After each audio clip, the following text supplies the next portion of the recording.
Toğrul artıq 10 illik maliyyə sahəsinə həsr eləmiş bir maliyyəçidir. Amerika maliyyəsini öyrənmiş bir şəxsdir. 3-cü yüksəliş müsabiqəsinin qalibi bir yoldaşdır deyə. Belə bir deyim də var ki, uğura gedən yol uğursuzluq izləri ilə doludur. Uğursuzluqların sayı hesabı yoxdur. Mən bunu tam səmimi deyəcəm. Yəni mən atdığım hər addımım uğurlu olub demək kimi bir egoya qapılmayacağam. Çox uğursuzluqlarım olub. Siz maliyyəni çox super bilə bilərsiniz praktik cəhətdən, amma əlinizdə bir sertifikatçı olmasa bu sanki 4 il universitet oxuyub diplom almamış kimi bir nüansdır. Bəzən liderlik və maliyyəçi olaraq da məqsəd hər şeyə hə demək olmamalıdır. Bəzən yox deməyimiz bizi lider edir, bizi uğurlu edir. Süni intellekt gözlənilir ki, bir sıra sahələrdə yeni peşələr, yeni ixtisaslar, yeni istiqamətlər ortaya çıxarsın. Və artıq maliyyəçi bir rəqəm hesablayan yox, rəqəmin analizini aparan biri olmalıdır. Təhlil bacarıqları olmalıdır və daim özlərində işləsinlər. Hər zaman bu gündən daha yaxşı olmağa çalışsınlar. Bu əsas faktorlardan biridir. Hər birini uğurlar arzu edirəm. Hər vaxtınız xeyir. Gənclər üçün podkastı dinləyirsiniz. Bugünkü buraxılışımız maliyyə sahəsi ilə bağlıdır. Buraxılışımızın qonağı isə maliyyəçi Toğrul İslamdır. Toğrul bəy, xoş gəlmisiniz. Təşəkkür edirik dəvətimizi qəbul edib. Mən təşəkkür edirəm dəvətiniz üçün. Sizi və dinləyicilərimizi salamlayıram. Xoşdur bu gün burada iştirak etmək. İstərdik ki, gənclərimiz sizi sizin öz dilinizdən tanısın. Özünüzü təqdim edərdiniz. Toğrul İslam kimdir? Toğrul artıq 10 illik maliyyə sahəsinə həsr eləmiş, yəni bir maliyyəçidir. Eyni zamanda nəinki 10 ili bu təhsil istiqamətində də bir 4 il bakalavr və 2 il magistratura, eyni zamanda paralel olaraq da bir Amerika təhsili olan, Amerikada belə deyək, Amerika maliyyəsini öyrənmiş bir şəxsdir. Hobbilərindən kitab oxumaq, öz üzərində daimi inkişaf eləməyi hədəfləyən və 3-cü yüksəliş müsabiqəsinin qalibi bir yoldaşdır deyə. Əla. Bir daha vurğulamaq istəyirəm ki, bugün burada sizinlə həmsöhbət olmaq çox xoşdur. Biz adətən peşələrdən danışanda, hər hansı bir peşənin adını çəkəndə o peşə ilə bağlı müəyyən təsəvvürlər canlanır gözümüzdə. Nümunə üçün deyək, memarlıq deyəndə ağlımıza müəyyən çertyorlar, müəyyən sxemlər, müəyyən konstruksiyalar gəlir, müəyyən binalar gəlir. Müəllimlik deyəndə kitab, dəftər, qələm, amma təbii ki, işin dərininə gedəndə mənzərə tamamilə fərqlidir. Maliyyə də deyəndə adətən hesab, kitab, vergi, bu kimi məsələlər başa düşülür. İstərdik ki, maliyyəçinin özündən soruşaq. Sizin üçün maliyyə əslində nədir? Təbii ki, tam haqlı vurğulayırsınız ki, maliyyə deyəndə hər kəs belə debit, kredit, vergi, qanunvericiliyi anlar. Təbii ki, bunların hamısı var. Mən etiraz etmirəm, amma bir reallıq da var ki, maliyyə əslində nədir? Əslində maliyyə bir rəqəmlərin dilidir, bir pulun dilidir və idarə etmədə əsas strategiyalardan biridir, bir faktordur. Yəni resursları necə bölüşdürməyimizi, resursları necə bölüşdürdükdən sonra nəticəniz hara gedir? Bir növ şirkətin harda olduğunu və hara getdiyini göstərən bir kompasdır. Yəni bu istiqamət verici də ola bilər, getdiyimiz istiqamətin izah edicisi rolunda da ola bilər. Yəni bunların hamısı faktorları nəzərə alsaq, maliyyə bir növ strategiyada qərar vermə alətlərindən biri də demək olar. Maliyyədən danışdıq, biraz da maliyyəçidən danışaq. Bəs yaxşı maliyyəçinin bir günü necə keçir? Məsələn, siz özünüz bir iş gününüzə necə başlayırsınız, necə bitirirsiniz? Yəni mən iş günümə Excel ilə başlayıram. Yalan deməyim bunu. Yəni bu bütün maliyyəçilərin bir növ əsas faktorlarından biridir. Yəni hər kəs bir Excel-i var. O sevimli Excel-lə açır onları və onun üzərindən belə rəqəmlərə bir baxış eləyir. Amma indiki zamanədə təbii ki, bu artıq Power BI və bir növ texnoloji və alətlərlə də əvəz olunan faktor var. Amma əsas mən öz günümü 3 hissəyə bölmək istəyərdim. Birinci günüm təbii ki, komanda ilə bu gün nəyi daha yaxşı edə biləriklə başlayır. Sonra risklərimiz nədir? Nəyi aradan qaldıra bilərik? Nəyin belə deyək də bir kommunikasiya ehtiyacı var və prioritetlərimiz nədir? Addımlar hansılar olmalıdır? Və ən sonda da düşünürəm ki, hər kəsin olmalı, bu tək maliyyəçiyə aid deyil. Gün mütləq şəkildə Excel-lə və yaxud da hər hansı bir hesabatla yox, insanlarla bitməlidir. İnsanlarla bitəndə həmin o komanda daxil insanlarla bir empatiya, bir kommunikasiya, yəni gününüzü işlə bitirməməlisiniz. Gün işlə, bu iş saatından söhbət edirəm təbii ki, yəni iş saatı işlə bitməməlidir. İnsanlarla xoş münasibətlə, deyib gülməklə və bir münasibətlə. Və ən sonda təbii ki, ən vacib faktor, bu mənim özümə aid bir kriteriyadır. Mən özümə həmişə sual verirəm ki, bu gün nə öyrəndim? Mən düşünürəm ki, sizin orada şirkətə yaratdığınız bir dəyər var. Ancaq bunun üçün bir əmək haqqı alırsınız, bir belə deyək də bir razılığınız var. Amma siz həmin günü özünüz nə öyrəndiniz? Bu əsas bir sual olmalıdır gün ərzində bir maliyyəçidə. Yəni siz əgər həmin günə heç nə öyrənməmisinizsə, bu mənim fikrimcə itirilmiş bir gün olur. Yəni sadəcə belə bir proseslərin icrasından sonra yekunlaşmış bir gündür. Biz istərdik ki, biraz əvvələ qayıdaq. Hansı ki, siz indi bizə bir gününüzün, bir iş gününüzün necə keçdiyindən danışdınız, amma təbii ki, iş gününüzün bu şəkildə keçməsinə səbəb olan bir qərar var. Sizin maliyyəçi olmaq qərarınız və təbii ki, həmin qərara da sizi gətirən bir yol var. Bizim demək olar ki, hamımızdan, uşaq yaşlarımızdan soruşulur ki, biz böyüyəndə kim olmaq istəyirik? Elə insan var ki, bu suala ta uşaqlıqdan bir cavabı verir və sona qədər də bu sahəyə marağı qalır, bu sahədə ixtisaslaşır. Amma elə insan da var ki, hər yaş dövründə bu sualın cavabı dəyişir. Təbii ki, bu da müxtəlif yaş dövrlərində müxtəlif sahələrə yaranan maraqla bağlıdır. Maraqlıdır ki, sizin maliyyə sahəsinə marağınız necə yarandı? Mən o dediyiniz ikinci kateqoriya insanlardanam. Mənim ilk ağlıma gələn elə maliyyə olub. Bu sevgi hardan formalaşıb? Mən uşaqlıqda mən o Məmməd Nizami dövrünün belə deyək də nəslindənəm və o pullarla oynamağı çox sevirdim. Və ən vacib faktorlar mən öz fikirlərimi, öz düşüncələrimi həmişə rəqəmlərlə deyək, nə ilə əsaslandırmağı sevmişəm. Və universitet illəri mənə göstərdi ki, əsaslandırmaq üçün ən yaxşı faktorlardan biri rəqəmlərdir. Yəni rəqəmləri hər kəsə necəsə izah eləmək olur, necəsə göstərmək olur. Amma dövr keçdikcə gördüm ki, artıq yəni maliyyə ancaq rəqəmlər deyil. Burada strateji düşüncə də önəmlidir, nəticə yönümlülük də önəmlidir və bu istiqamətdə özümü inkişaf elətdirməliyəm. Bu formada da belə deyək də, bu istiqamətdə daha dərinə getdikcə, daha araşdırdıqca bu sahəyə bir simpatiya yarandı, bir sevgi yarandı və beləcə yəni ilk gündən nə qoymuşdumsa ondan da gedirəm. Yəni dəyişmək fikrimdə yoxdur. Yəni. Əla, çox gözəl. Bizim bəlkə də elə gənclərimiz olacaq ki, bu buraxılışa baxdıqdan sonra maliyyə sahəsinə marağı yaranacaq. Bəlkə də elə gənclərimiz olacaq ki, artıq onlar qərar veriblər ki, maliyyəçi olmaq istəyirlər və həmin gənclərə bilmək istəyərdik ki, siz nə tövsiyələr verə bilərsiniz? Ümumiyyətlə, maliyyəçi olmaq istəyən gənc, bu sahədə uğurlu karyera qurmaq istəyən gənc nə etməlidir? Kitab mı oxumalıdır, təlimə mi getməlidir, yoxsa birbaşa iş həyatına mı atılmalıdır və yaxud da yaxşı mütəxəssis kimi yetişmək üçün bu sahədə hansı sertifikatları əldə etməlidir? Bununla bağlı fikirlərinizi öyrənmək istəyərdik. Təbii, maliyyə elə bir sahədir ki, yəni bir çox sahə belədir təbii ki, yəni sırf maliyyə, amma maliyyə də o sahələrdən biridir ki, daimi üzərinizi inkişafa, işləməyə və belə çalışmağa ehtiyacı var. Bunun da səbəbi ondan irəli gəlir ki, maliyyə daimi dəyişir. Adicə bir texnologiyanın dəyişimi, bir standartın dəyişimi onun artıq maliyyədə necə əks olunması sualını yaradır. Ona görə mənim gələcək maliyyəçilərə 3 tövsiyəmdən birincisi bu olardı ki, daima özlərində bilik və bacarıqlarını artırsınlar. Buna daxildir kitablar, sizin dediyiniz kimi treyninqlər və s. Mən ümumiyyətlə liderlik və belə maliyyə sahəsində kitablar oxumağı sevirəm. Belə dinləyicilərimizə bir tövsiyəm olardı ki, Morgan Housel'ın bir Psychology of Money kitabı var. Yəni pulun psixologiyası kitabı var. Çox məşhur bir kitabdır, bestsellerdir. 2020-ci ildə yazılıb bu kitab.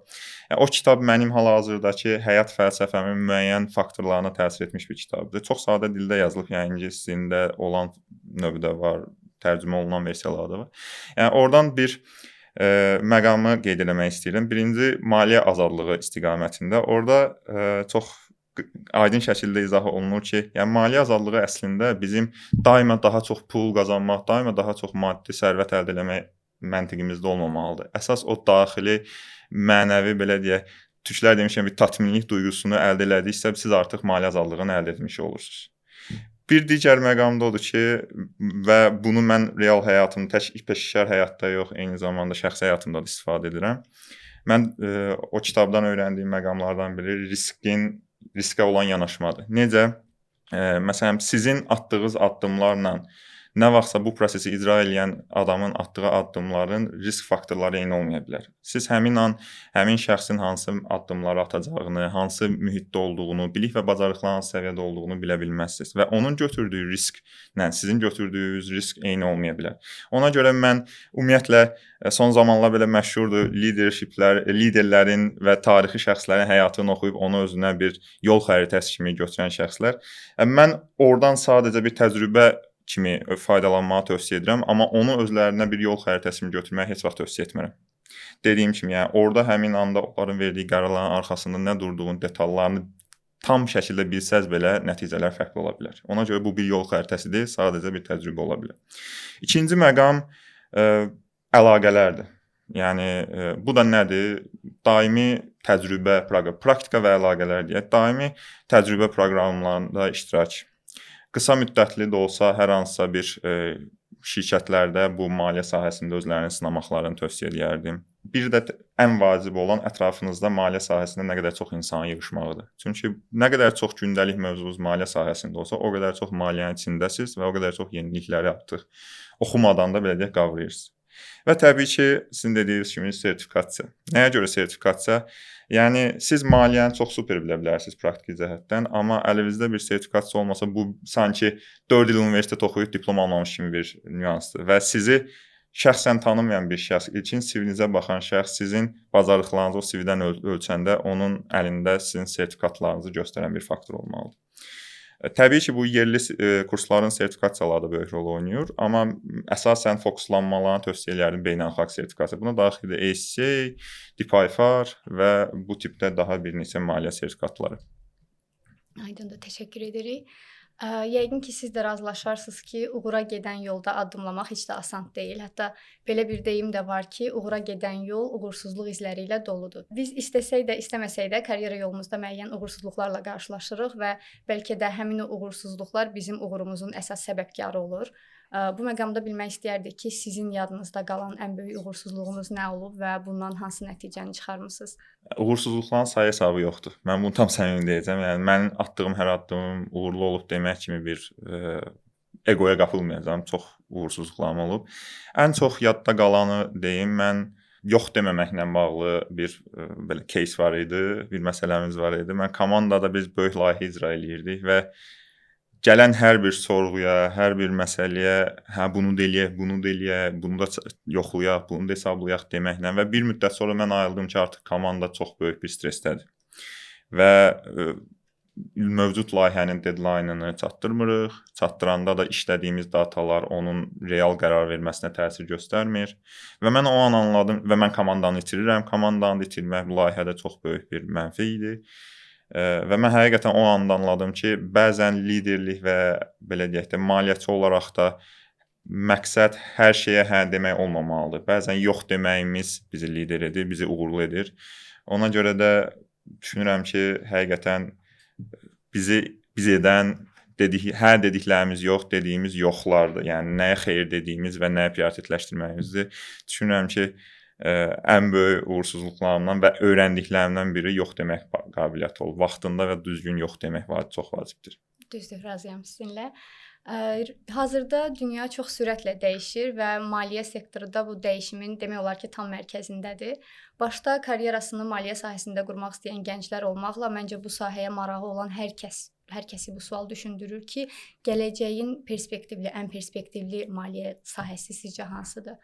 Son dövrlər bilirsiniz, süni intellekt bütün sahələrə inteqrasiya olunub. Təbii ki, maliyyə də buradan yan keçmir. Maliyyədə fintech deyilən bir anlayış var. Yəni bu finance və texnologinin birləşdirilməsindən yaranan, hansı ki, dediyim kimi Excel-i Power BI-lər əvəz edir. Hesabatları artıq SQL vasitəsilə maliyyəçilər özləri əldə edirlər. Yəni bir IT dəstəyə ehtiyac olmadan. Bir növ texnologiyanın maliyyəyə inteqrasiyasıdır. Daha sonra vizuallaşdırma dediyimiz, yəni süni intellekt dəstəkli bir analitik yanaşma son dövrlər çox yayılıb. Yəni dünya praktikasında da, yerli praktikada da bəzi şirkətlər bunu tətbiq edir. Yəni analiz və gələcək yönümlü proqnozları artıq süni intellekt vasitəsilə edirlər və süni intellektdə əsas məqsəd süni intellektdən sadəcə bir əməkdaş kimi istifadə eləmək yox. Artıq mən çox sevdiyim bir söz var, deyir artıq biliyi bilən yox, biliyi əldə etməyi bacaran uğurlu olacaq. Yəni süni intellektdə bütün biliklər var. Siz ona doğru sualı, düzgün sualı verməyiniz artıq sizi dəyərli eləyir. Bu istiqamətdə yoldaşlar özlərini, dostlar özlərini inkişaf elətdirməlidirlər. Və behavioral finance dediyimiz bir yanaşma var. Hansı ki, insanın biz bu günə qədər maliyyəçiləri sıfır emosiya, yəni oturub kompüterin arxasında belə deyə ancaq Excel-lə işləyən biri kimi tanıyırdıq. Amma artıq behavioral finance dediyimiz bir yanaşma çıxır, hansı ki, insanların texniki və o hard skills-ların yanına eyni zamanda da onların emosional dəyərlərini əlavə eləyir. Və artıq qərar vermədə emosiyaların müəyyən bir kriteriyası istifadə olunur və yanaşması istifadə olunur. Bu tip məqamları araşdırmalıdırlar, trendləri bilməlidirlər ki, özlərini də bu istiqamətdə inkişaf elətdirə bilsinlər. Aha, elə siz süni intellektin təsirini vurğuladınız. Yəqin ki, onda razılaşarsınız ki, süni intellekt gözlənilir ki, bir sıra sahələrdə yeni peşələr, yeni ixtisaslar, yeni istiqamətlər ortaya çıxarsın. Sizcə bu maliyyə sahəsi üçün də aktualdır mı? Təbii, artıq dünyada, hətta bu CFO, baş maliyyə inzibatçısı dediyimiz sahə belə 2 sahəyə ayrılır. Bir biznes yönümlü maliyyə inzibatçısı və data yönümlü, belə deyək, data istiqamətli maliyyə inzibatçısı. Bunu daha çox IT tərəfdə CTO və CIO, yəni Technology Officer və Information Officer nümunəsində görə bilərik. Dediyim kimi, yəni daha doğrusu sizin vurğuladığınız kimi yeni sahələr formalaşır. Artıq maliyyəçi bir rəqəm hesablayan yox, rəqəmin analizini aparan biri olmalıdır. Təhlil bacarıqları olmalıdır. Bu istiqamətdə özünün müəyyən təkliflər vermə bacarığı olmalıdır. Yəni robot olmamalıdır. Çünki robotu artıq Çinlilər istehsal edib, yəni bütün dünya bunu istehsal edir. Yəni insan faktorunu artıq yaşadan bir şəxs olmalıdır maliyyəçi və bu istiqamətdə özünü inkişaf elətdirməlidir ki, o empatiya, duyğularla müəyyən dəyər yarada bilsin. Dediyim kimi, maliyyə sahəsində təbii ki, yeni istiqamətlər və ən böyük əsasən fokuslanan bu data analitik istiqamətində maliyyəçilərin formalaşması çox kəskin yayılacaq gələcəkdə, belə deyək, qarşımızdakı illərdə. Hazırda demək olar ki, müxtəlif peşələri, müxtəlif sahələri öyrənmək üçün inanılmaz dərəcədə həddən artıq çox resurs var. Yəni bir şəxs bir çox resurslardan istifadə eləyib müəyyən bir sahəyə dair bilikləri əldə edə bilir. Ancaq o sahədə yaxşı mütəxəssis olmaq üçün hesab edirəm ki, şəxsi keyfiyyətləri, həmin şəxsin şəxsi keyfiyyətləri və bacarıqları onun bilikləri ilə bütünləşməlidir, bir ahəng təşkil etməlidir ki, o yaxşı mütəxəssis kimi yetişə bilsin. Sizcə maliyyə sahəsində yaxşı mütəxəssis kimi yetişə bilmək üçün bir insan hansı şəxsi keyfiyyətlərə, hansı bacarıqlara sahib olmalıdır? Burada təbii ki, bir hard skills var, hansı ki, bu dediyimiz texniki biliklər, qanunvericilik bilikləri, standartlar bilikləri.